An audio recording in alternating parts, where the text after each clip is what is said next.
This morning we are having a sponsors breakfast to recognize and thank the sponsors for the 2023 Nairobi Marathon. We are very glad to have about 37 sponsors this year who have raised for the marathon 70 million shillings. That money is both in kind and in cash. We're very excited. This is our 20th edition of the Standard Chartered Nairobi Marathon.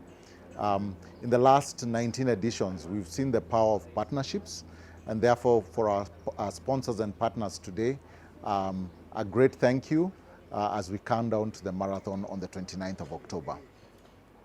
So for the 20th edition, we would like to make it special, and we have a few things that we are doing. One is the partnership is growing, so this year we have more sponsors than we've had in the past. As I mentioned, we have 37 sponsors who've raised 70 million shillings. This year we've got an ambitious target to get 25,000 people to participate in the marathon. We are seeing good registration, and we continue to encourage everyone to continue registering on nairobimarathon.com. And then this year we are really pushing hard to have a sustainable marathon. For example, our water this year will be in recyclable cartons, which helps us do away with the plastic that's normally there in such events. Also, every waste will also be recycled by our partners. In addition, we spent some time taking feedback from the running clubs and other runners to make the experience in the marathon better. So you'll find more watering stations. We do have one of our sponsors providing fruit, which will also help with the hydration. So this year, like last year, we'll be in Uhuru Gardens, but you'll get a better experience. We have a village which has a dedicated sponsor as well. And we're also building our partnership in different ways.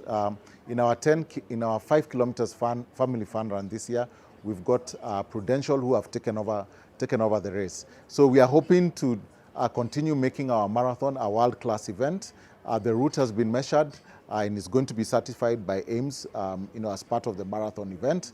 And with that, you can then use the times that you use for the Standard Chartered Nairobi Marathon in international races. And as always, we'll make sure that it's a clean race. We've got technology, cheap technology for all the participants in their bibs. And also we will be working with ADAC for them to do the anti-doping tests for the participants. Okay. So we've done several things. One, for the start, we are separating the elite runners from the rest. We will have a gap between the elite runners and the rest of the runners. And that is why we have to be very thorough in really selecting or rather qualifying someone as an elite runner. So that will happen, and that will allow that smoothness in the beginning. We took a lot of input from participants last year, and that's why we've also staggered our start times this year, so that we can actually have the full marathon start at 6 a.m. 5:45 for the 21 kilometers wheelchair race, 6 a.m. for the full marathon, and we stagger it through the day, and the last race being the 5 kilometers will be at 9:30.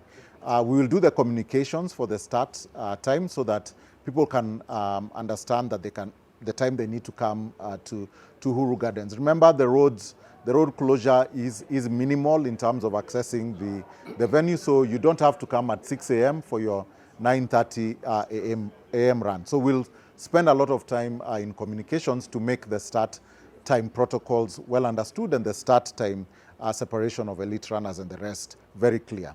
So that is the start. The finish, we've learned a lot. We learned a lot from last year. Several things are informing our decisions this year's marathon.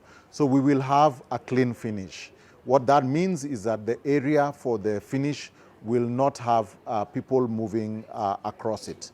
We will make sure it's restricted, and at the end of that finishing restricted area will be a setup for all our media attending, so that they can have clean shots of the finish line. I would again encourage us to go there, have a look, and actually input into that.